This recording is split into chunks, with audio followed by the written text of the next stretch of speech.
हाँ जी, good evening students. अब हम देखेंगे कि जॉइंट वेंचर की जो ट्रांजैक्शंस हैं उनको रिकॉर्ड करने के कौन कौन से मेथड्स हैं। देखिए, हमारे पास बेसिकली 4 मेथड हैं। सबसे पहला जो मेथड है सेपरेट सेट ऑफ बुक्स, यानी कि एक अलग ही सेट बना लिया जाता है बुक्स का। ठीक है। दूसरा बनाया जाता है दूसरा मेथड जो है joint venture accounts maintained by any one of the को वेंचरर, मतलब जितने भी को वेंचरर हैं, 2 हैं 3 हैं, उनमें से कोई एक जो है वही अकाउंट मेंटेन कर रहा है। तीसरा है कि सभी आप अलग अलग बना रहे हैं, मतलब मैं भी बना रही हूँ, आप भी बना रहे हो, तीसरा पार्टनर है वो भी बना रहा है, तो जितने भी को वेंचरर है वो सभी मेंटेन कर रहे हैं जॉइंट वेंचर के accounts. And the last method is memorandum method. Memorandum method में क्या होता है कि जॉइंट वेंचर के जितने भी ट्रांजेक्शन रिकॉर्ड किए जाते हैं वो हर कोई अपना अपना रिकॉर्ड करता है। जैसे मैं रिकॉर्ड कर रही हूँ तो मैं अपना रिकॉर्ड कर रही हूँ, आप अपना रिकॉर्ड कर रहे हो, जो थर्ड पर्सन है वो अपना रिकॉर्ड कर रहा है। जो हमारे पहले दूसरा और तीसरा मेथड है उसमें तो क्या था कि मान लो मैं रिकॉर्डिंग कर रही हूँ, ठीक है, तो मान लो मैं ए हूँ और आप बी हो, तो मैं जब मैं अकाउंट्स मेंटेन करूंगी तो उसमें मैं ए का अकाउंट नहीं बनाऊंगी, मैं किसका बनाऊंगी, बी का बनाऊंगी। सपोज आप मेंटेन कर रहे हो तो आप अपना अकाउंट नहीं बनाओगे, आप ए का बनाओगे। सपोज सी मेंटेन कर रहा है तो वो सी अपना नहीं बनाएगा, ए और बी का बनाएगा। ठीक है। यानी जो आपका दूसरा और तीसरा मेथड है उनमें अगर एक जना बना रहा है तो वो अपना छोड़ के बाकी सबका बना रहा है। अगर सभी लोग बना रहे हैं तो जो बना रहे हैं वो अपना छोड़कर बाकियों का अकाउंट जो है वो मेंटेन कर रहे हैं। ठीक है। अब हम सबसे पहले डिस्कस करेंगे हमारा separate set of books. Number 1 जो हमारा सबसे पहला मेथड है सेपरेट सेट ऑफ बुक्स। ठीक है। इसमें हमारे बेसिकली 3 अकाउंट बनते हैं। सबसे पहले joint bank like cash book. ठीक है। दूसरा ज्वाइंट वेंचर, ज्वाइंट वेंचर। ठीक है। It is just like profit and loss account. ठीक है। और तीसरा हम बनाते हैं को वेंचर, यानी लाइक कैपिटल अकाउंट। तो बेसिकली ये 3 अकाउंट्स मेंटेन किए जाते हैं।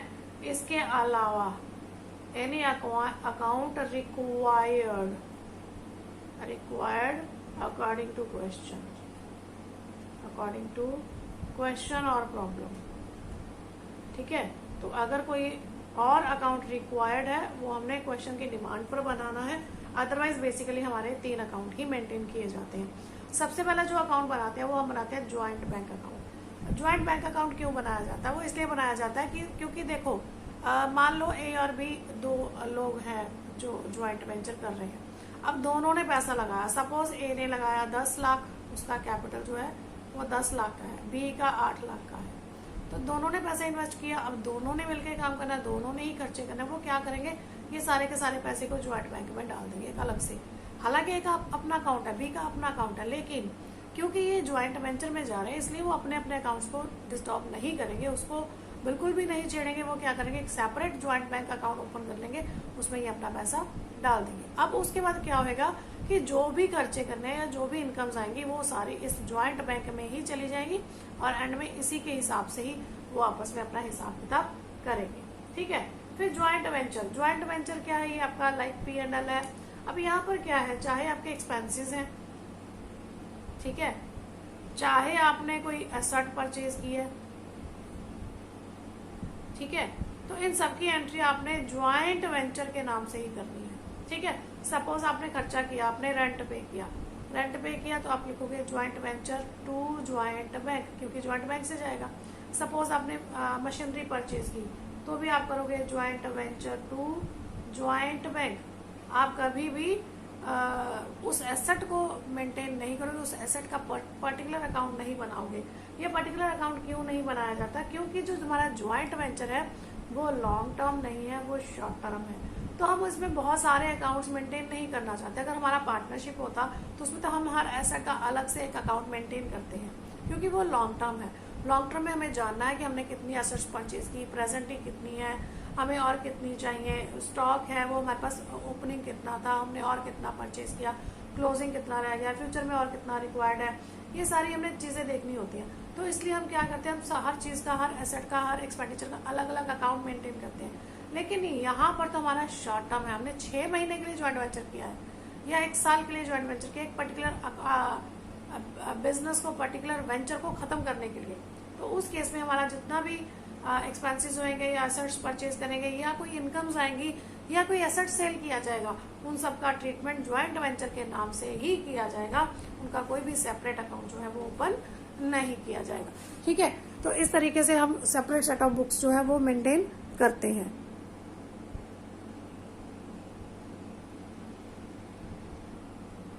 हाँ जी, अब देखते हैं हम इसमें जर्नल एंट्रीज कैसे करेंगे हमारे सेपरेट सेट ऑफ बुक्स में। जब हम ज्वाइंट वेंचर की ट्रांजैक्शंस को रिकॉर्ड करते हैं तो सबसे पहले हम जर्नल एंट्री देखेंगे कि जब हमारे जो को वेंचर है वो कैपिटल इंट्रोड्यूस करते हैं तो उस टाइम पे वो क्या एंट्री करेंगे। देखो, कैपिटल इंट्रोड्यूस किया तो इसका मतलब आपका कहाँ जाएगा, नंबर 1 कैपिटल कॉन्ट्रीब्यूशन।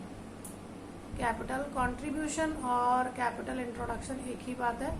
तो देखिए, पैसा आएगा तो वो कहाँ जाएगा, हमने एक ज्वाइंट बैंक ओपन कर रखा है तो उस ज्वाइंट बैंक में हम इस पैसे को डिपॉजिट कर देंगे। Joint bank account debit to, अब ये पैसा आया कहाँ से, को-वेंचरर अकाउंट, को-वेंचरर अकाउंट, क्योंकि को-वेंचरर ने ये पैसा दिया है हमें। ठीक है, उसके बाद मान लीजिए हमने कोई गुड्स परचेज की, तो हम नॉर्मल एंट्री क्या करते हैं, गुड्स परचेज्ड, हम नॉर्मल एंट्री क्या करते हैं, purchases account debit to cash. और अगर हमने क्रेडिट परचेज किया तो purchases account debit to creditors, और जो भी पार्टी का नेम है वो हम देते हैं। लेकिन यहाँ पर हमने क्या बोला, हमने किसी का भी सेपरेट अकाउंट नहीं ओपन करना, हमने कम से कम अकाउंट्स मेंटेन करने हैं।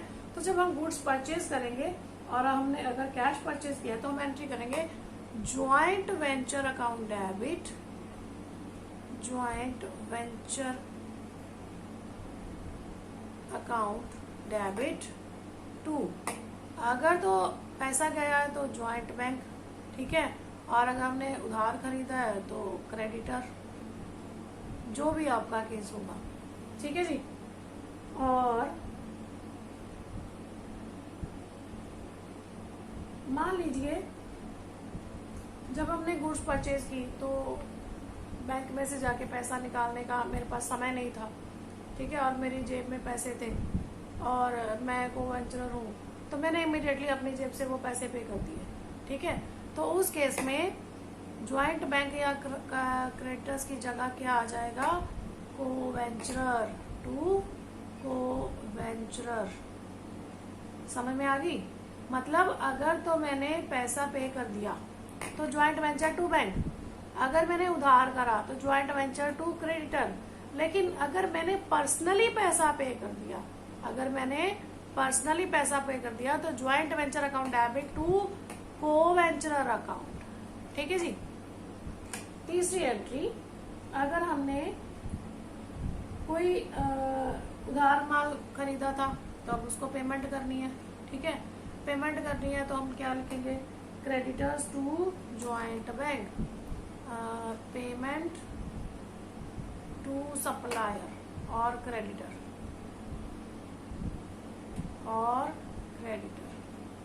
ठीक है, तो अब पैसा चला गया, किसके पास गया, क्रेडिटर के पास या सप्लायर के पास। क्रेडिटर अकाउंट डेबिट टू, मतलब party name, party account debit to, पैसा कहाँ से जाएगा, ज्वाइंट बैंक से। लेकिन अगर मैंने अपनी जेब से पे कर दिया तो मैं लिखूंगी टू को-वेंचरर। ठीक है, अगर तो पैसा मैंने बैंक से दे दिया तो टू ज्वाइंट बैंक, लेकिन अगर मैंने खुद से पर्सनली पेमेंट कर दिया तो टू को-वेंचरर। ठीक है जी। नेक्स्ट, मान लीजिए मेरा अपना कोई स्टॉक पड़ा था मेरे पास, जो हमने बिजनेस किया तो मेरे पास एक्स्ट्रा स्टॉक था, तो मैंने अपना स्टॉक जो है इन्वेस्ट कर दिया। Own stock invested by co-venture. ठीक है, तो अब देखो, जब मैंने परचेज किया था तो मैंने एंट्री क्या की थी, joint venture to joint bank और क्रेडिटर टू और को वेंचर। अब यहाँ पर भी तो स्टॉक ही आया एक तरीके से, जब स्टॉक आया तो ज्वाइंट वेंचर टू को वेंचर, ज्वाइंट वेंचर टू को वेंचर, ठीक है। लेकिन अगर वो कुछ टेक ओवर करता है, इफ को वेंचर टेक ओवर एसेट और स्टॉक, ठीक है, तो उस केस में यही एंट्री रिवर्स हो जाएगी, co venture account debit to joint venture, ठीक है जी। समझ आ गया यहां तक? उसके आगे मान लीजिए हमने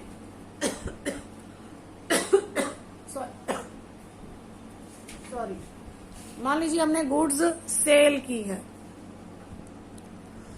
हाँ जी, अब मान लीजिए कि मैंने एसेट की सेल की या गुड्स की सेल की, ठीक है, सेल ऑफ गुड्स और एसेट्स, ठीक है। अब मान लीजिए मैंने सेल किए तो मेरे पास क्या आएगा, पैसा आएगा, कहाँ जाएगा, ज्वाइंट बैंक में। तो ये दोनों चीजें रिकॉर्डेड कहाँ थी, ज्वाइंट वेंचर में, तो टू ज्वाइंट वेंचर।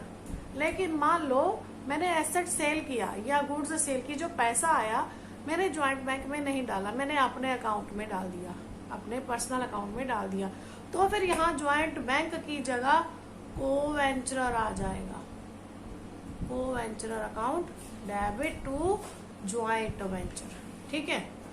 ऐसे ही मान लीजिए अब हमने कोई एक्सपेंसेस पे किए, एक्सपेंसेस पेड, ठीक है, एक्सपेंसेस पेड है तो joint venture to joint bank. लेकिन अगर मैंने पर्सनली पे कर दिए तो टू को वेंचरर, ठीक है, तो टू को वेंचरर, ठीक है जी। अच्छा, मान लीजिए मैंने किसी कस्टमर को पेमेंट करनी थी, मेरी पेमेंट थी 1,05,000 की, और मैंने 1 लाख में मेरी पेमेंट थी 1,05,000 की, ठीक है। ये ऐसे कर लीजिए, 1,05,100 की कर लीजिए, ज्यादा हो गया आपका,